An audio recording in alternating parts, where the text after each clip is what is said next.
Hindi raw makikialam ang Malacanang sa alitan ng mga rekto at ni Congressman Leandro Leviste.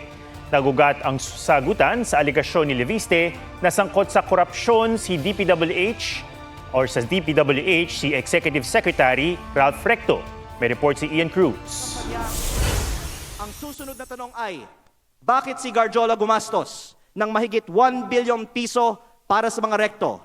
Sari-saring akusasyon ang ibinato ni Batangas 1st District Representative Leandro Leviste laban sa iba't ibang miyembro ng pamilya Recto sa plenaryo kahapon. Hindi yan pinalampas ni Executive Secretary Ralph Recto at itinanggi ang mga aligasyon.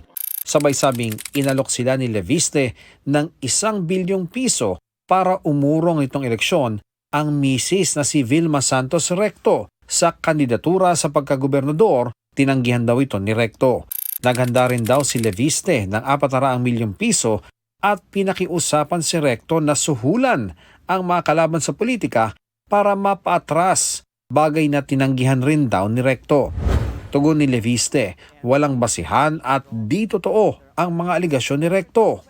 Sa isang social media post, hinamon pa ni Leviste si Recto na humarap sa Kongreso para magkaalaman na raw kung sino ang nagsasabi ng totoo. Wala pang tugon dyan si Recto. Bukod kay Recto, isinasangkot din ni Leviste sa korupsyon sa DPWH si Congressman Edwin Garjola. Ano ang kapalit ng ginastos ni Congressman Garjola para sa mga kandidato ng VLAC sa lungsod ng Lipa? Ipinagtanggol naman ni Batangas 6th District Representative Ryan Christian Recto ang kanyang mga magulang. Walang katotohanan ang mga alegasyon ni Congressman Leviste na mayroon silang may mga maanomalyang transaksyon. Fake news po yan, Mr. Speaker. On the alleged ties between Congressman Edwin Gadiola and Executive Secretary Ralph Recto, their association is purely professional, as Congressman Gadiola is also a member of the House of Representatives and a fellow Batanggenyo.